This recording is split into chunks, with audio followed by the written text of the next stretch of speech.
Good evening. And today's King Jack off. So we have under the gun limps. He's playing pretty loose out of 100 hands. He's 45, 45-3. So early position, he is not raised first in. He's playing about 40% of hands. I think that's going to be pretty loose. So if we just look at 40%, that looks like that. I'm going to modify what some of the hands I think he's playing with.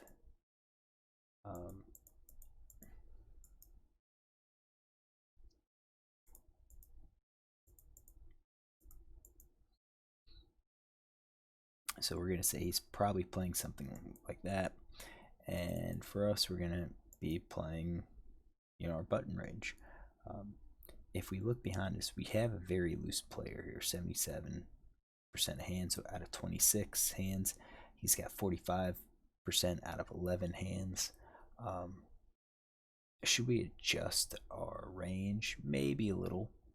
Maybe we get rid of some of these offsuit aces, but then again, even if we raise and get called, we're going to have position in the hand, so we really can't be concerned too much about these hands. The only player we don't really care to see is this one because he's a short stack, bought in for 40. So, a lot of our hands that have some equity, draw type equity,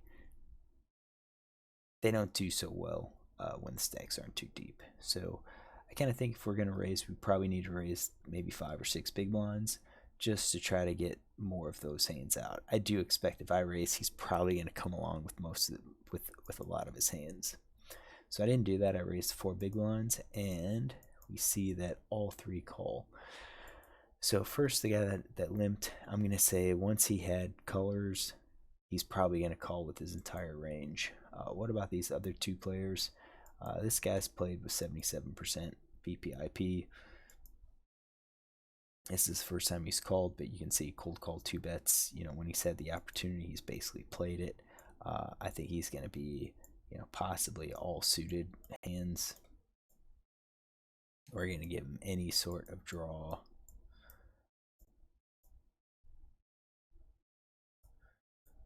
Maybe the kings, something just massive like that, and that's probably still a little bit tight.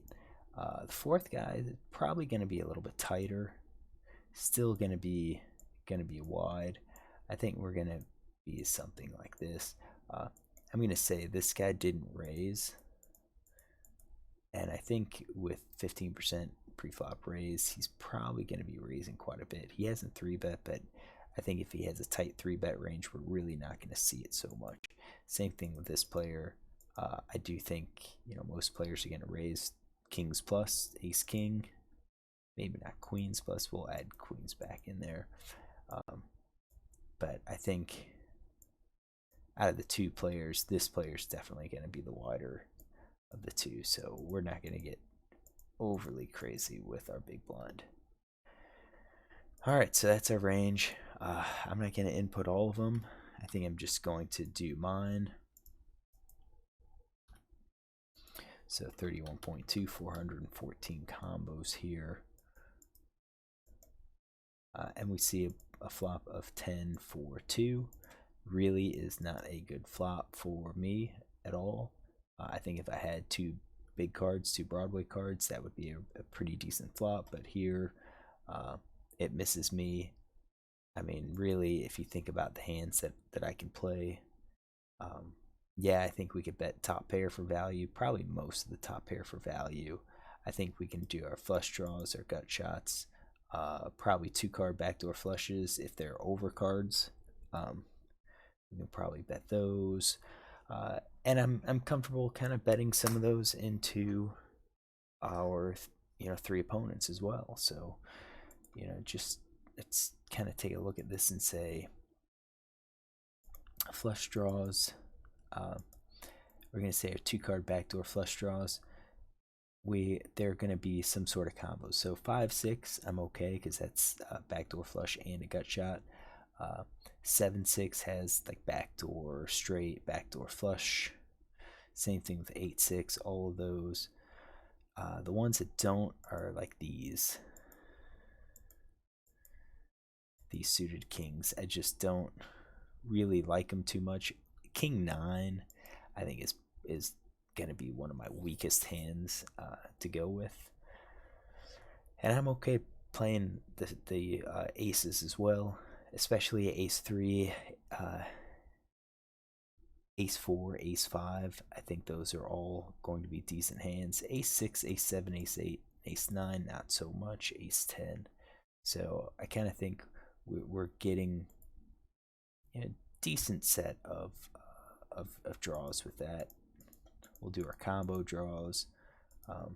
So I kind of think this is probably a decent one, and especially we're not going to be overly bluff heavy because we are up against 3 opponents, so it's about 50-50. I think that's probably okay. So what happens? All of them check.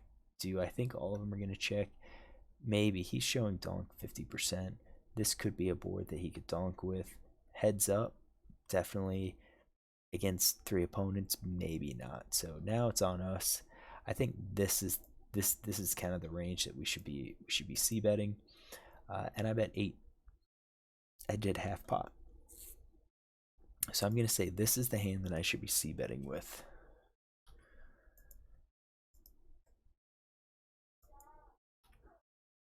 Let's see that. 37.6. 144 combos. Our flop was 10 of diamonds, 4 of diamonds, 2 of clubs. Villain 1.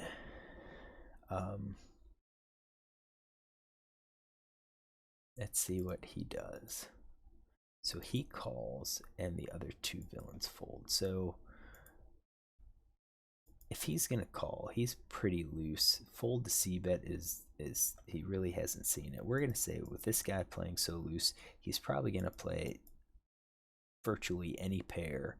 We're gonna call him any draw, any of those. So 47.2% is what we're gonna call this villain. All right, and this is he's playing 47.2%. He still has 365 combos. This villain, I think he probably, I don't think he's going to call with the weaker pairs, but definitely top pair and probably these draws, flush draw, gut shots, and those. So he probably 34.9. He didn't. And this villain, again, you already have a raise and a call. I do think he would be calling at least top pair plus and those draws. So since he didn't, he's folding 60%, so we'll get rid of him. All right, so now we go to 8 of clubs, and with the 8 of clubs, my range is now 56% versus his 44%. Of the ranges, I think that's gonna hit. That gives me equity with my flushes. And with my gut shot. So, villain 1 checks. I'm going to assume he's going to check basically 100%. Oops, I should say that. Let's get that. I forgot to add the 8. So 56.8% versus 43.2%. So still. All right, so now he checks to me. I still think he's going to be checking everything. It's on me. We've gained equity, so I do think we're still going to be betting our draw, our flopped, our turn. We're going to continue with our open and straight draws. Our 2-card gut shots. So ace 3, ace 5, queen 9, queen jack. I think those are still flush draws, except the ace 3, ace 5. So I don't think ace 3, ace 5 is going to bet again. I think that's going to be too many hands in our in our barreling range here. Top pair, I do think we're still going to have some calls. I mean, diamonds can still call. 5-6 could still call. 3-5 could still call, which I think is in his range. So I think we're still going to continue with those types of hands. Still a little bit more value. We're betting 80%. We're going to be cutting back on the ace three, ace five, which on those most of those hands we no longer have the flush, we no longer have the straights. But if we had the diamonds and we had the clubs, we're still going to be betting those. So what do? I check, and I think that's probably not that good because that hand doesn't seem to hit his range. I think it hits our, you know, some of our c betting range, definitely.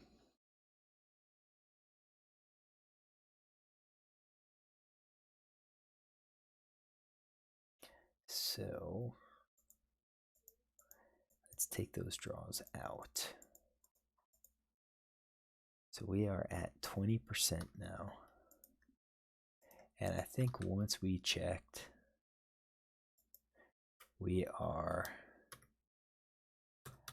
I think at this point, probably giving up. He still has his 100%, well, about 100% of his range. It is 100%. He's lost some hands, some combos because of the card that came out. Sorry, 358 combos. And now it's a queen of clubs. So I kind of think that would have been ideal. We picked up club draw, club continues, he checks us, we fire out another bet. I think it's going to be hard for him to continue, even if he just has a 10, like a 9 10 or 10 jack. Our backdoor draw gets there. And I think we end up getting 3 streets from that and really kind of helps build our stack. Villain checks. Once we check the turn, I think we can exclude, let's say, flush. I think a flush would have probably bet. Straight's probably gonna bet. Set may bet to try to get some value. Same thing with two pair. I think these weaker hands are gonna be checking. And now the question is on us, what hands do I think will be calling? So I've got 80% right here, 282 combos in his range. And on us, we really don't have anything. It's going to be ace high. So if I bet ace high, what do I think he's going to call with?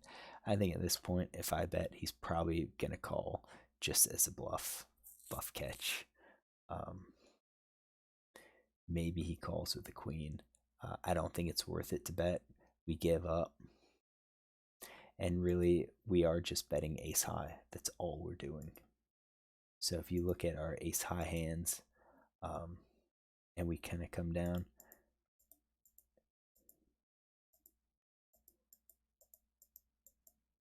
out of all of the top pair hands, like you can see 80%. If he calls, we're at 80%. It's really only 17% that we're hoping to fold. And if you think about it, if he folds these weaker pairs too, so the eights, the fours, the twos, that's 60% he's folding. But if he's going to call with those, now he's only folding 23%.